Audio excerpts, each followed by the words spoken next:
ተሯሩጠዋል። ማንቸስተር ዩናይትድ 25 ነጥብ ላይ ደርሶ 6 ቶፕ 6 ውስጥ መቀመጡ በአውሮፓ መድረክ የሚያሳትፍ ደረጃ ለማግኘት የሚደረገውን ትንቅንቅ ከፍ ያደርገዋል። የእንግሊዝ ፕሪሚየር ሊግ በአንድ ጨዋታ ውጤት ድብልቅልቁ እየወጣ ይገኛል፣ ደረጃ ሰንጠረዡ ማለት ነው።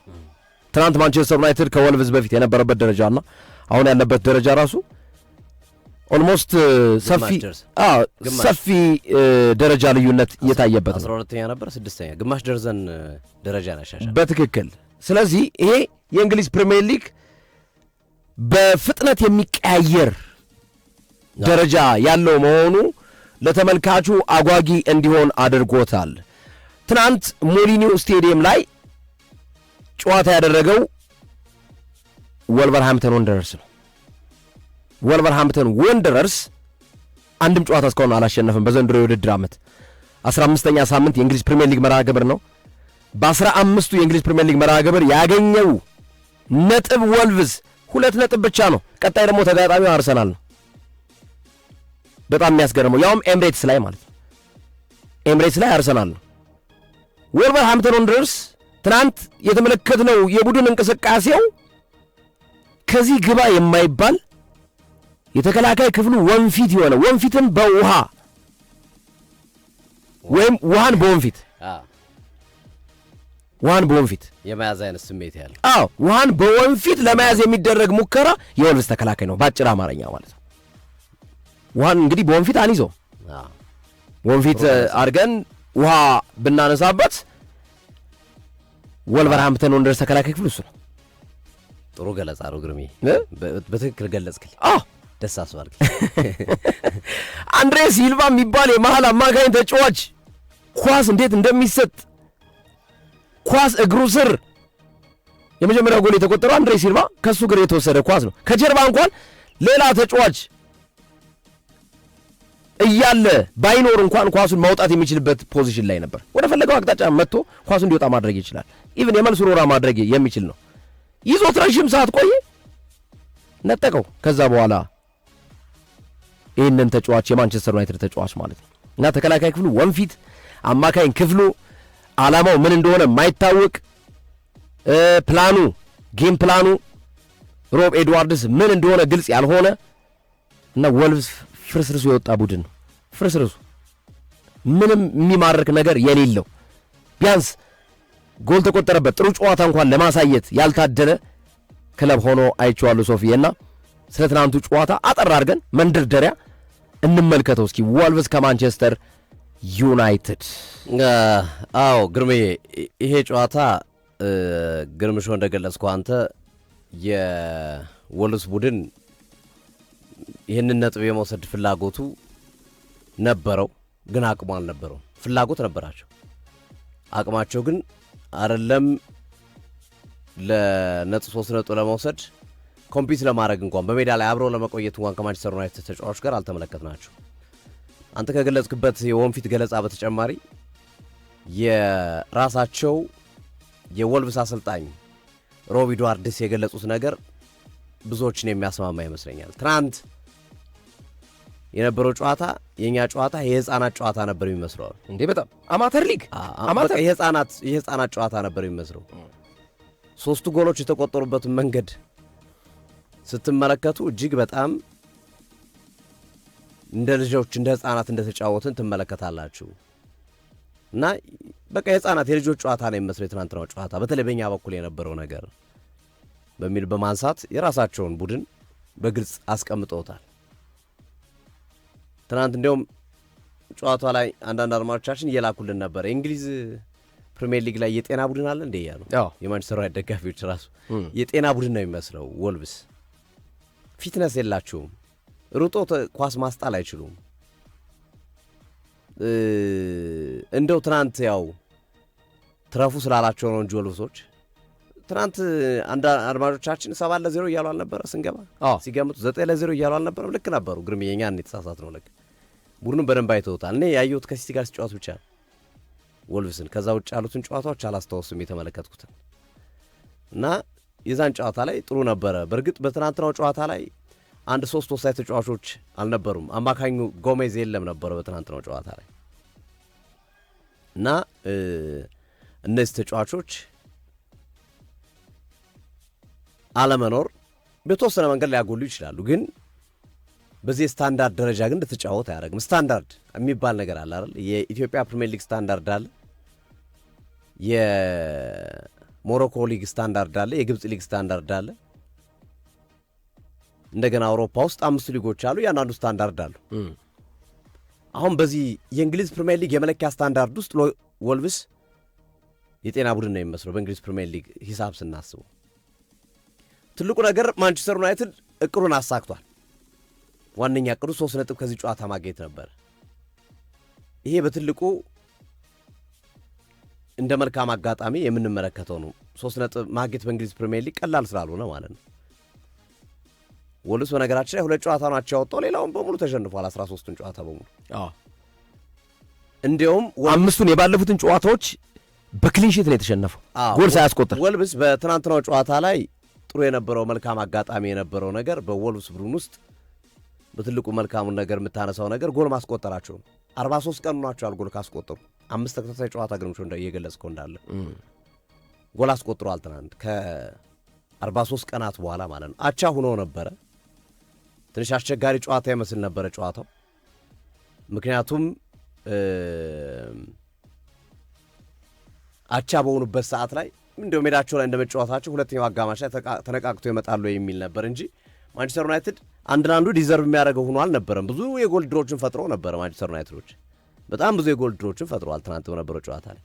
በኋላ ላይ እንደሆነ ወደ መጨረሻው ደቂቃ አካባቢ 27 የጎል ድሮችን ሞክረው ነበር። በጣም ብዙ ነው 27 በአንድ ጨዋታ ላይ፣ በጣም ብዙ ነው ማንቸስተር ዩናይትዶች። ሶ ሞረለስ ማንቸስተር ዩናይትድ በአግባቡ የቤት ስራውን የተወጣበት ጨዋታ ነው። ከዛ በላይ ጎሎችን ማስቆጠር ይችል ነበር። ከ4 በላይ 5ም 6ም 8-0 ሊያሸንፍ 8-1 ሊያሸንፍ የሚችል ቡድን ነበረ ትናንት ማንቸስተር ዩናይትድ ከወልቭስ በነበረው ጨዋታ ላይ። ግን አሁን ማንቸስተር ዩናይትድ እዚህ ቦታ ጠንካራ ነው፣ እዚህ ቦታ ደካማ ነው ብለን ለመግለጽ ግን ይሄ ጨዋታ ፓራሜትር ሊሆን አይችልም፣ መለኪያ መሆን አይችልም። ይሄ ጨዋታ በጣም የደከመ ቡድን ነው ወልቭስ። ያገኘው በሙሉ 3 ነጥብ የሚወስድበት በቃ ነጥብ አዳይ ነው ወልቭስ ማለት። ግርሜ ሰፈር ላይ ይሄ የቀበሌ ላይ ስኳር ምናምን የሚያድሉ የሉ ሸማቾች ነው ወልቭስ ሸማቾች። ወልቭስ ማለት ሸማቾች ማለት ነው። በቃ ማደል ነው ስራው፣ ሌላ ስራ የለውም። 3 ነጥብ ማደል ነው ስራው ወልቭስ። እና በጣም የሚገርም ነው። ግን በዚህ ልክ ነው ኤክስፔክት አላረኩም። እንዲሁ ከጨዋታው ፊትም ስናወራ ነበር፣ ቀንም ስናወራ ነበር። እኔ በዚህ ልክ በእንግሊዝ ፕሪሚየር ሊግ እንደዚህ በጣም የወረደ ቡድን ይኖራል ብዬ አላሰብኩም። ኮሄዥን የላቸውም፣ ጥምረት የላቸውም። አንዱ ከአንዱ ጋር ኢቨን አይተዋወቁም። ግን አይተው ከሆነ እያነሳን ነበረው በጨዋታው ላይ ተጫዋች ሲቀየር ስማቸውን ራሱ የሚተዋወቁ አይመስለኝም።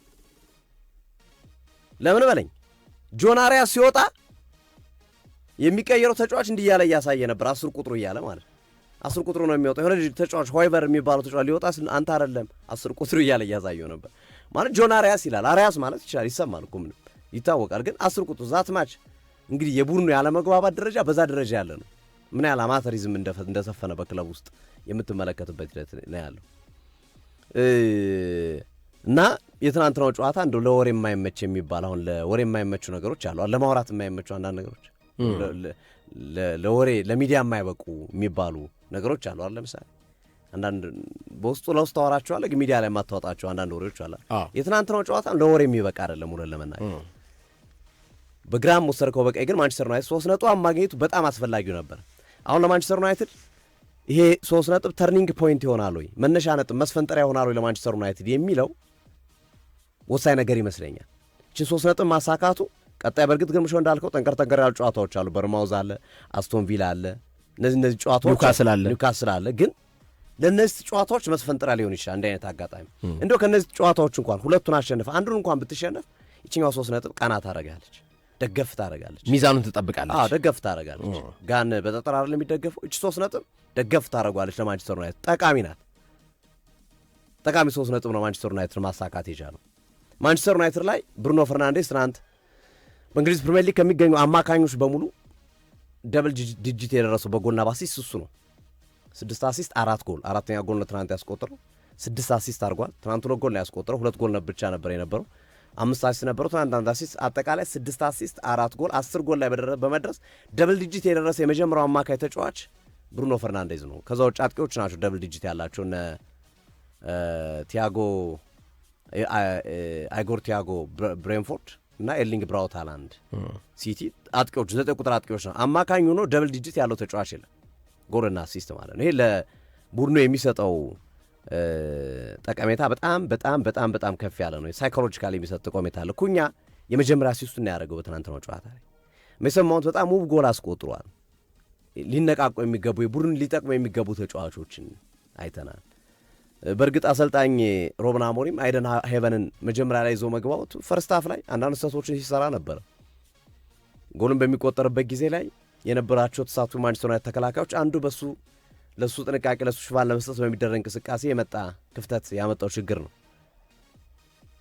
ግን ማንቸስተር ዩናይትድ ሁለተኛውን ጎል ሲያስቆጥር በአንድ ድንጋይ ሁለት ወፍ ነበር አይደል? ጎልንም ማስቆጠር የወልቭሱ ቁልፍ ተጫዋች የሚባለው ቤልጋርዴም ተጎዳ። በነገራችን ላይ ማንቸስተር ዩናይትድ ለአርሰናልም ውለታ ሰርቷል። አሁን ወልቭስ ቤልጋርዴም ይኖር እንኳን እንደው ትንሽ እንደው ማለት እንደሚታይ ነገር እንኳን ይኖረዋል ትላለህ። አሁን የቅዳሜ ምሽቱ ጨዋታ የአርሰናልና የወልቭስ ጨዋታ ለእኔ በቃ ዝም ብሎ አንድ ቡድን ትናንት የነበረው ማንቸስተር ዩናይትድ ብቻ ነው አራስ ጨዋታ የነበረው በቃ በዛ ጨዋታማ አንድ ቡድን የበላይነት ነው የምንመለከተው። በዛ ላይ ኤምሬትስ ስቴዲየም ላይ የሚከናወን ጨዋታ እና ማንቸስተር ዩናይትድ ጠቃሚ 3 ነጥብ ያሳካበት ወደ አውሮፓ መድረክ ለመንድ እቺ ተርኒንግ ፖይንት የምትባለው ነገር እቺ ታሪካዊ መታጠፊያ የሚባሉ ነጥቦች አሉ። እቺ አስፈላጊ ነበረች። በነገራችን ላይ ይህን ጨዋታ ሩበን አሞሪም ቢሸነፉ እርግጠኛ ነኝ የሚያድሩ አይመስለኝም። ወይም አቻ ቢወጡ አቻ ወጥቶ ቢሆን እንኳን ወልቭስ ካሳየው ደካማ አቋም አንጻር በጣም ጥያቄ የሚያስነሳ ሊሆን የሚችልበት እድል ነበረ። ማንቸስተር ዩናይትድን በተወሰነ መንገድ በተለይ 1-1 እስከሚሆንበት ጊዜ አንድ ጎል ካስቆጠሩ በኋላ በጣም አፈግፍገው ነበር እና ሲሳሳቱ ነበር። ብሩኖ ፈርናንዴዝ ኳስ ሲሰጥ ነበረ ለወልቭሶች ደካማ ስለሆኑ ነው እንጂ ራሱ ካዝሜሮ ቦሎችን ሉስ ያደረጉ ነበረ። መስመር ላይ የነበሩ ተጫዋቾች በተደጋጋሚ ኳሶችን ሉስ ያደረጉ ነበረ። ከማንቸስተር ዩናይትድ ካላቸው የተጫዋች ፕሮፋይል አንጻር የማይጠበቅ ነገር ስንመለከት ነበር። ዞሮ ግን ዋናውና መሰረታዊ ነጥብ የሚመስለኝ 3 ነጥብ ማሳካቱ በትልቁ እንደ መልካም አጋጣሚ ልንመለከተው የምንችል እንዳለ ሆኖ ወልቭስ ግን ጥር ላይ መውረድ ቢኖር ጥር ላይ መውረድ ያለበት ቡድን ነበረ ማለት በቃ ከዚህ በኋላ ምንም ተስፋ የሚኖረው ቡድን አይመስለኝም። እንግዲህ እግር ኳስ በሚለው ካልሆነ በስተቀር 2 ነጥብ ነው ያለው። ከዚህ በኋላ እንደገና ተነስቶ እንደገና ተስተካክሎ እንደገና ምናልባት ጥር ላይ ዝውውሮችን ፈጽሞ ምናምን አይ ዶንት ቲንክ አይመስለኝም። የወልቭስ ነገር ችግር ውስጥ ያለ በጣም ከባድ ችግር ውስጥ ያለ ቡድን ይመስለኛል እና የማንቸስተር ዩናይትድን ፐርፎርማንስም እንዳናይ አድርጎን ደበቁ። ማንቸስተር ዩናይትድ አሁን ጥሩ ነውም ለማለት መጥፎ ነውም ለማለት አችልም። በዚህ ጨዋታ እንዴት አድርገት ለማንቸስተር ዩናይትድ የሚለካ ጨዋታ አይደለም የሚጨዋታ አሁን ማንቸስተር ዩናይትድ ባለፈው ሳምንት ከዌስትሃም ጋር የነበረው ጨዋታ በፓራሜትሮች ተለቀዋል። እዚህ ቦታ ላይ ማንቸስተር ዩናይትድ ጠንካራ ነበር፣ እዚህ ቦታ ላይ ደካማ ነበር ትላለህ። ማንቸስተር ዩናይትድ ክሪስታል ፓላስን እንዴት አድርጎ እንዳሸነፈ ምናምን የምታነሳሳቸው ነጥቦች አሉ። አሁን የትናንትናው ግን ከአንድ ቡድን ብቻ የበላይነት የነበረው ሁሉም ነገር ሙከራውም የማንቸስተር ዩናይትድ ነው፣ ኳስ ቁጥጥሩም የማንቸስተር ዩናይትድ ነው፣ ኤቭሪቲንግ የማንቸስተር ዩናይትድ ነው። ስለዚህ ይሄ አሁን ለማንቸስተር ዩናይትድ ይሄ ነው ጥንካሬው፣ ይሄ ነው ድክመቱ ብለህ ልታነሳበት የምችልበት ጨዋታ አይደለም። በቃ 3 ነጥብ መውሰዱ ብቻ በቂ ነው፣ ያስደስታል። ከዛ ውጭ ያለው ነገር ግን ማንቸስተር ዩናይትድን ለመለካት ወይም የማንቸስተር ዩናይትድ ቡድን ጥንካሬና ደካማ ጎል ለማየት ግን ይሄ ጨዋታ ብዙም ጠቃሚ አይመስለኝም እና አሰልጣኝ ሮበን አሞሪምም ከዚህ ጨዋታ 3 ነጥብ ብቻ መውሰዳቸው እሳቸውም የተናገሩት ይሄንን ነው። ስለዚህ ጨዋታ እኔ ብዙም አላወራም ነው ያሉት። በቃ 3 ነጥብ ወስደናል፣ ስለ ቀጣይ ጨዋታ እናስብ ነው ያሉት። እውነታቸውን ቀጣይ ላይ በርማውዝ እንዴት አሸንፋለሁ ብለህ ማሰብ አለብህ። ቀጣይ ላይ አስቶን ቪላን፣ ኒውካስል እንዴት አሸንፋለሁ ብለህ የቤት ስራ መስራት አለብህ እንጂ ይችኛዋ 3 ነጥብ በቃ ገቢ ሆናለች፣ ማንም የሚያገኛት 3 ነጥብ ናት። ቅድም እንዳልኩ ሸማቾች እንደሚያከፋፍሉ አይነት ስሜት ያለው ነው። ስለዚህ ሁሉም ማገኝ ስለሚችል በዛ ስሜት የሚታይ ይመስለኛል ግርምዬ። እሺ በጣም አሪፍ። ያው ሶፊ እንዳለው በእኛ አጠራር ሸማቾች ወይም ወልቭስ ለሁሉም ክለቦች አዳይ ነው። 2 ነጥቦችን ብቻ ነው ያገኘው አቻ ተለያይቶ ከ2 ክለቦች ጋር። ከዛ ውጭ ለሁሉም እያደለ የሚገኝ ክለብ ነው እና የጤና ቡድን የተባለውም የሚያስማማ ነው። የትናንቱ የወልቭዝ አቋም የማንቸስተርንም ብቃት እንዳናይ አድርጓል።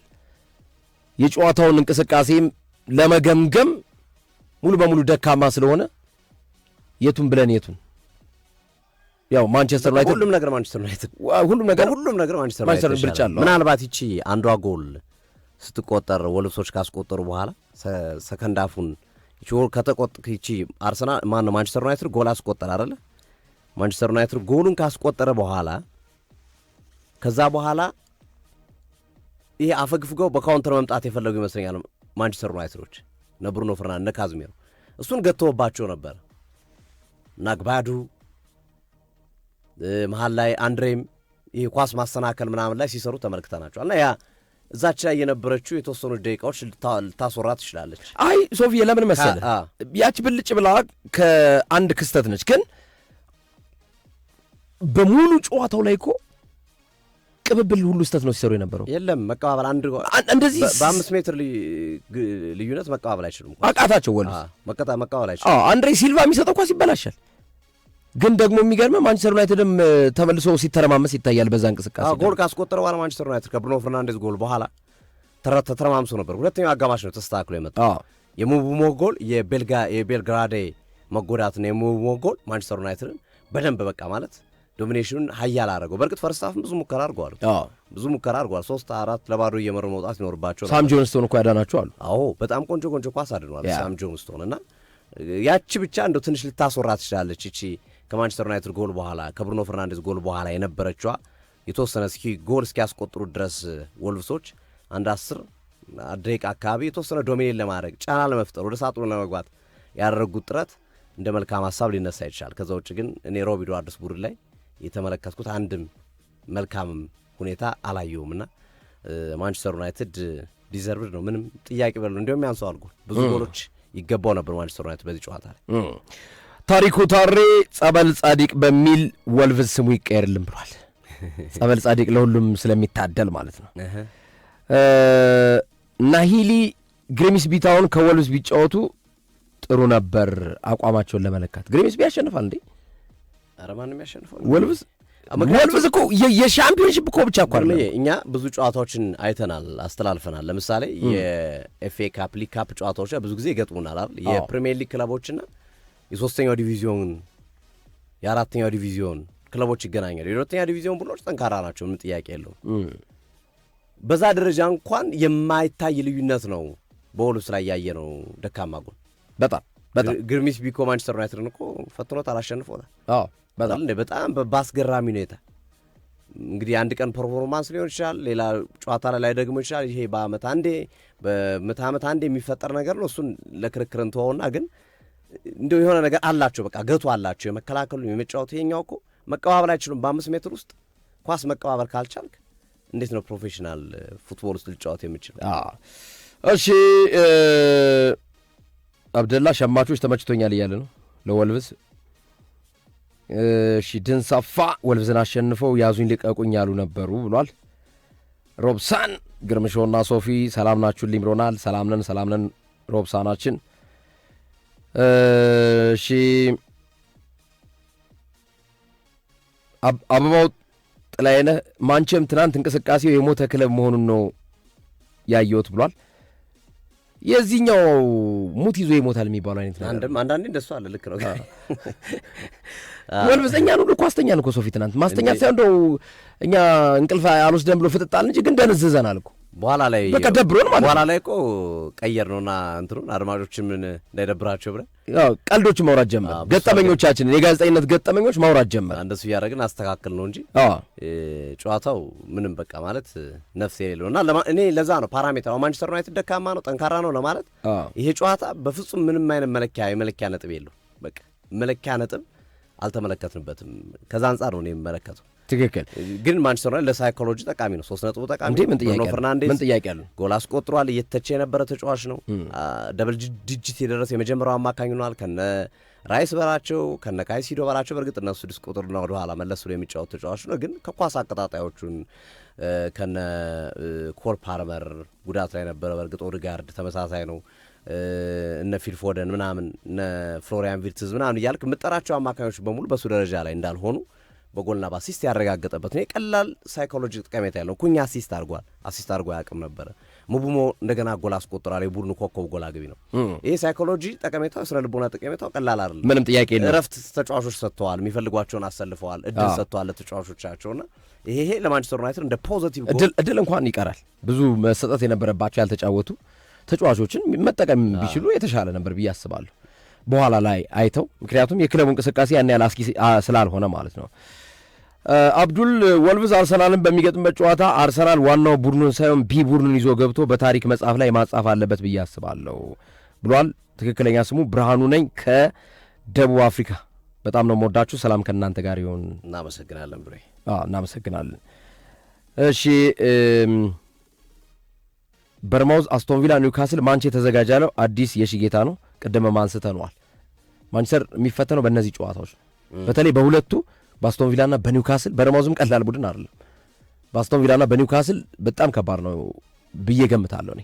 በርማውዝም ቀላል ቡድን አይደለም። አንዶኒ ኢራዮላ ግን በርማውዝ፣ አስቶን ቪላ፣ ኒውካስል ተከታታይ ጨዋታ ማንቸስተር ዩናይትድ እነዚህን ቡድኖች የሚያስተናግድበት በትክክል የማንቸስተር ዩናይትድ አቋም የት ደረጃ ላይ ነው የሚለውን የሚያሳየን ይሆናል ብዬ አስባለሁ።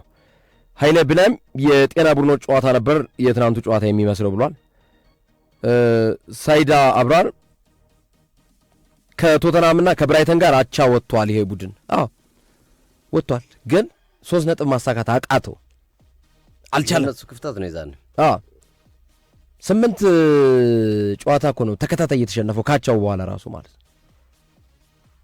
5ቱ ደግሞ በክሊንሺት ነው የተሸነፈው። 5ቱ ማለት ጎል ሳያስቆጥር ነው የተሸነፈባቸው ወልቭስ እና ደካማ ነው ዘንድሮ አቋሙ። 2 ነጥብ እናንተ አስቡት እስኪ አድማጮቻችን፣ 15ኛ ሳምንት ማለት ነው 2 ነጥብ ነው የሰበሰበው ያገኛቸው ከቶተናምና ከብራይተን ጋር አቻ ተለያይተው ማለት ነው።